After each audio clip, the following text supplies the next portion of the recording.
Hi, everybody. This is Mary Adams from Life School 101 TV, and I am so grateful to be here with you today.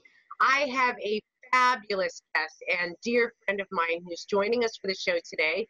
Her name is Penny Stone, and if you watch the wedding episode, Penny was our wedding singer.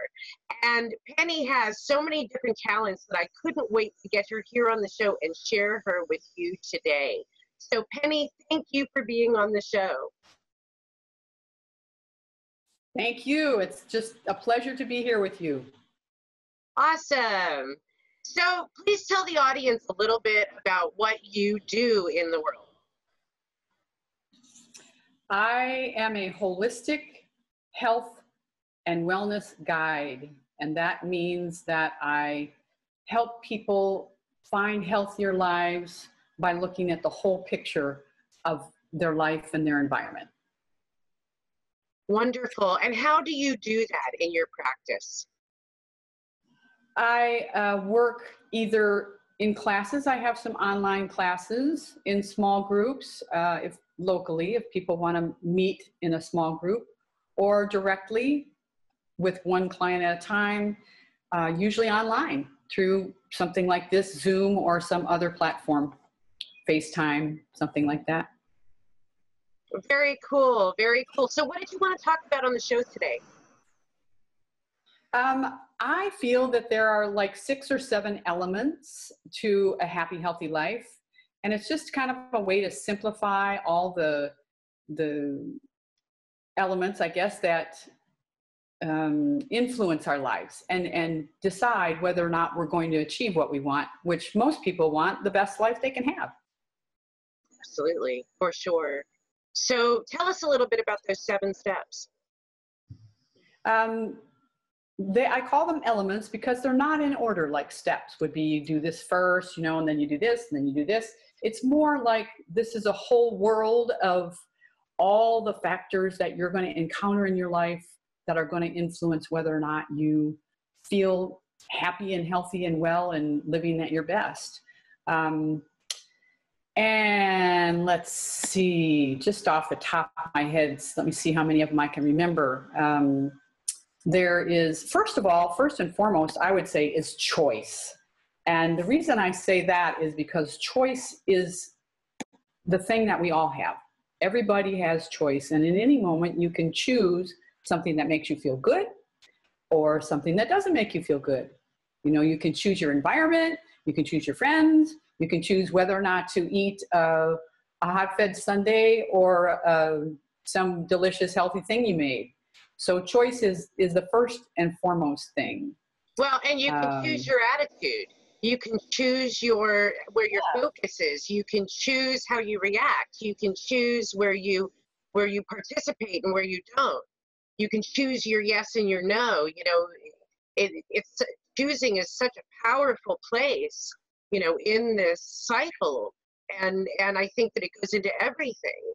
Because oftentimes, in life, we're in that automatic mode and we forget that we have any choice. And so we get frustrated and the anxiety goes up. And, it's not a great place to be when we pretend we don't have choice. You're so accurate. I mean, it is the foundation for everything. And like you said, you can choose how stuff happens in everybody's life. Sometimes we think, oh, that person's rich, or they have the perfect man, or they have the perfect this or that. But everybody has challenges, and it's our choice about how we respond to them in any moment. Whatever's going on, it's your choice. Yeah. So that's huge. That's really good. Yeah. And your environment, which ties right into your choice. You choose. That's another thing. We often think, oh, there's all this horrible stuff on the news, and I hear all this awful stuff, and I go to parties and people are talking negatively about whatever, the news, the weather, their friends, whatever. And again, you choose your environment. There are some things that we don't get to influence very heavily, like social consciousness, but you can choose whether or not to buy into it, So environment is next, and it is, again, a choice. All these things are choices, they all are. Your environment. So, yeah. Attitude, You mentioned that, and attitude is huge. There's so much science that supports that your attitude influences your health. It influences whether or not you have heart attacks. It influences whether or not you get cancer. It influences whether or not you can continue to move as you age. Your attitude influences how well you incorporate into your community, how well you do in your career. I mean, it just is, it's right up there with choice. It's really huge. And it's easy to say have a positive attitude, you know, but there are some specific things, some specific ways that we can behave and choices that we can make that help us create that attitude. And one of them, as I mentioned, is don't buy into social media. You know, just, you don't have to watch the news. You don't have to hang out with people who are negative.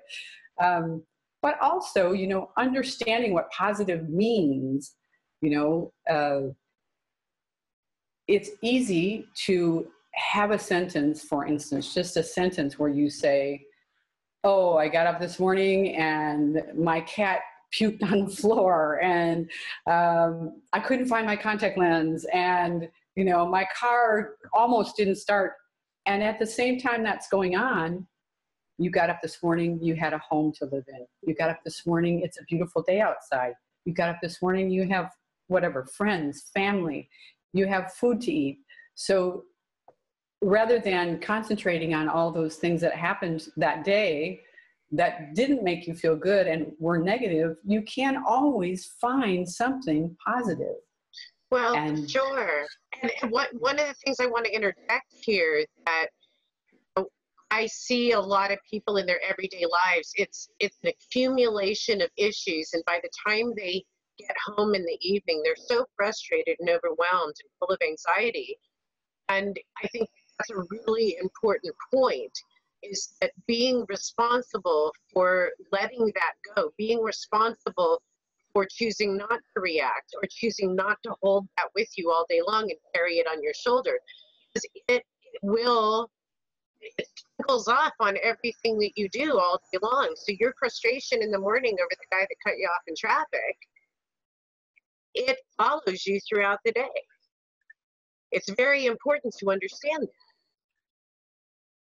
That's a great point. I love that. And it's literally like throwing a pebble in a pond.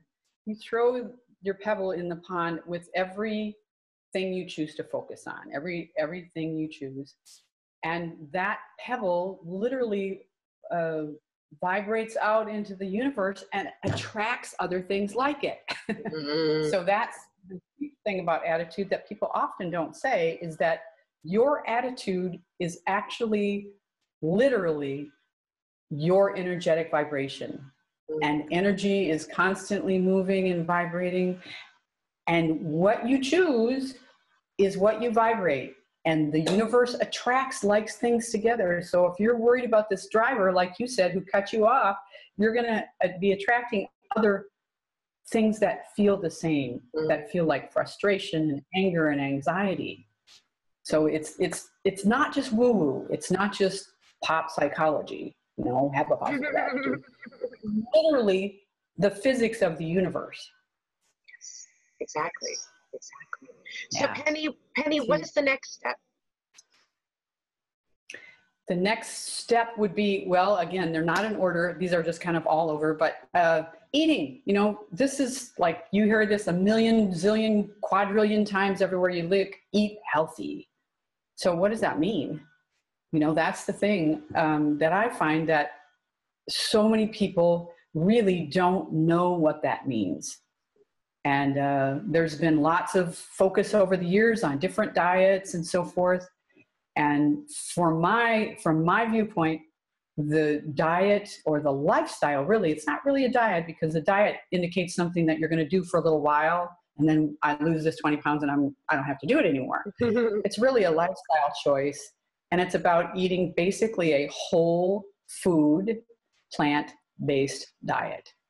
And that doesn't mean you can't eat meat. Remember, it's plant-based, but it means the majority of your diet should be made up of vegetables, you know, with a little bit of carbs, a little bit of meat, a little bit of fat. but your plate would look like a half full of vegetables and all those other things making up the rest. And that's a really simplification, of course, of healthy diet. But if you can follow that basic rule, you know, that basic concept, you're going to feel better, look better, live longer, live better, have less disease. The scientific evidence supports all those things. Yeah. So it's a lifestyle change. So when someone notices that they need to make changes, because the average American diet is full of lots of artificial flavors and colors and additives and all sorts of things, and there are people coming to consciousness on this, but you know, for someone who's stuck in that cycle and really wants to make a change, what is one of the first steps in that? Well, I would say find somebody to help you, you know, because most people cannot weed out. There's so much information out there, you know, just coming at you all the time and everything, that you kind of need to weed out what is appropriate for you as an individual. And that's where somebody like me comes in, really, you know, to help you, who knows the bigger picture, who knows this whole thing and can say, you know, you're a type O blood, for instance, or you're this kind of metabolic person, or you have this kind of things going on, you know, and this variation of the whole foods plant-based diet is going to serve you the best. So, you know, and there are lots of diet out there. If you decide to go it on your own, compare whatever you're going to do to the idea that, number one, it's a lifestyle. Number two, it should be whole foods. That means no refined stuff and plant-based. That's good information. So what's another step?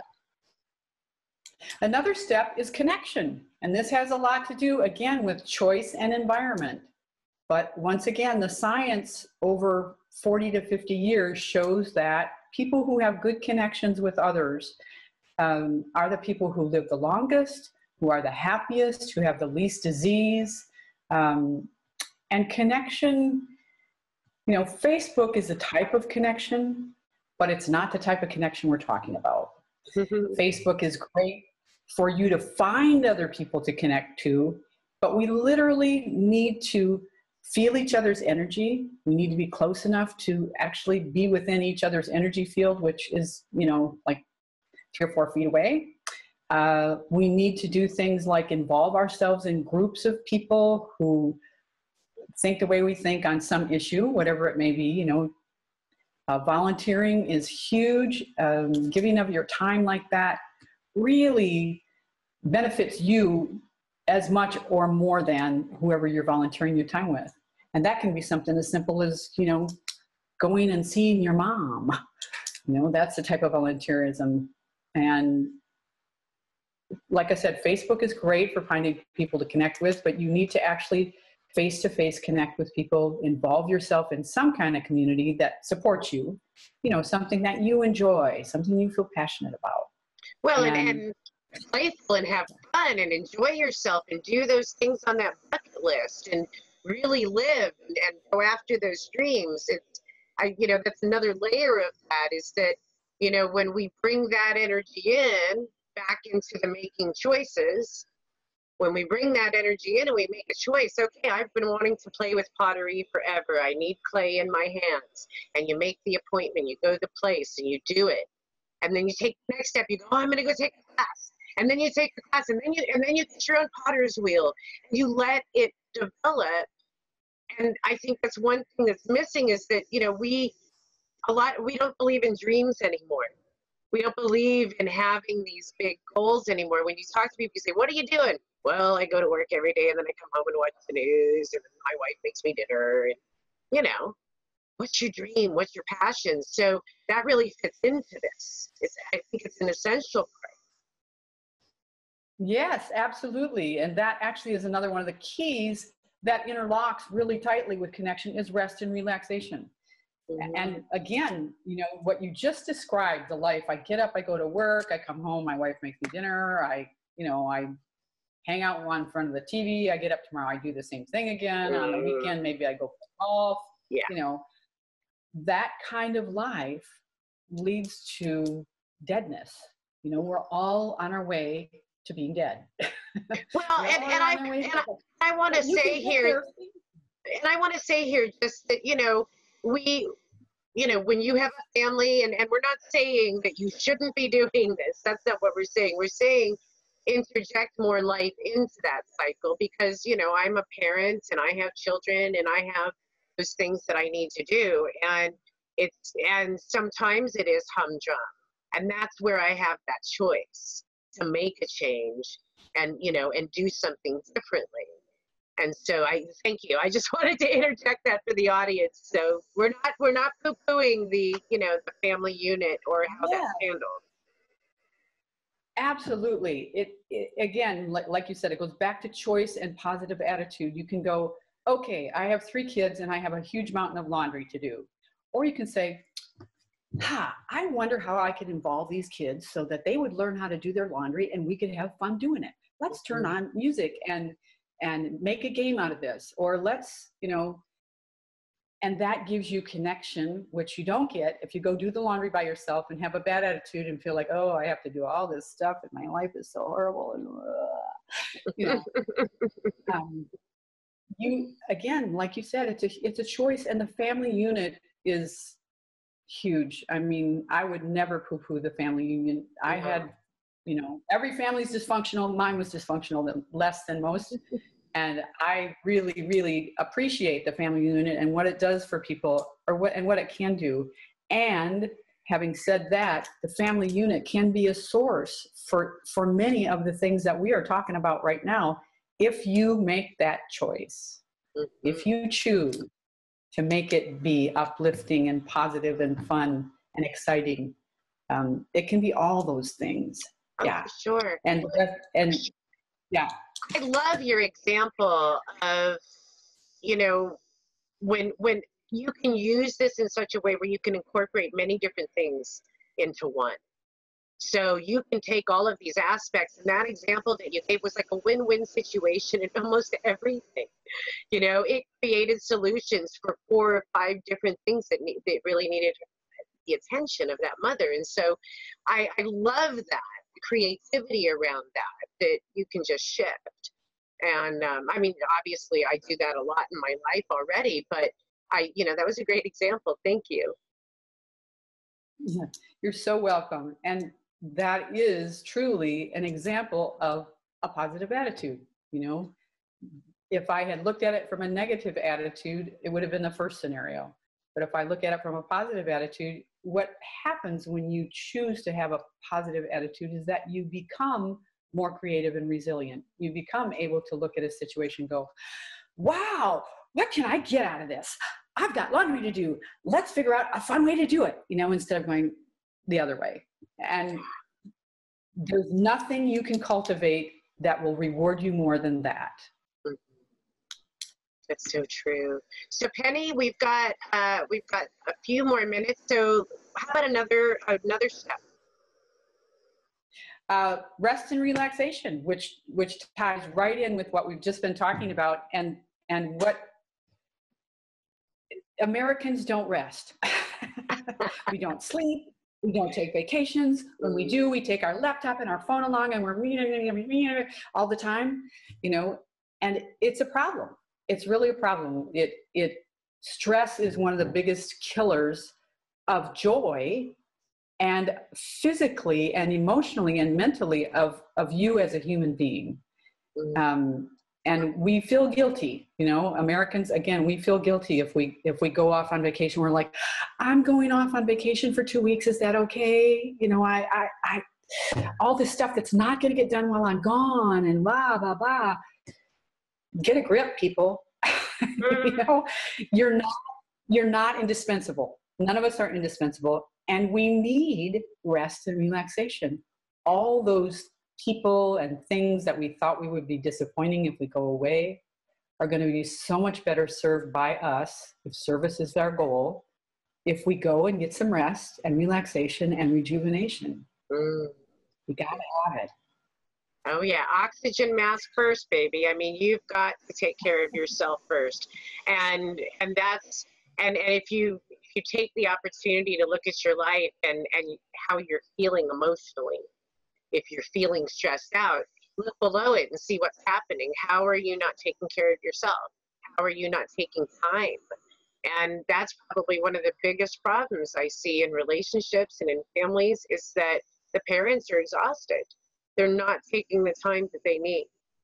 And it's so very important. And well, everybody for that matter. Yeah, everybody. It's really, really hard to be upbeat, positive, creative, loving, kind, compassionate, which are all the values and actually states of emotional being. You know, we don't necessarily think of it this way, but we are, you know, multidimensional beings of emotion and mind and physical body and spirit.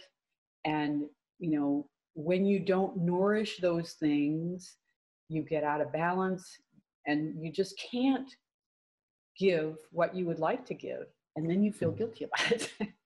You know, so this is just huge.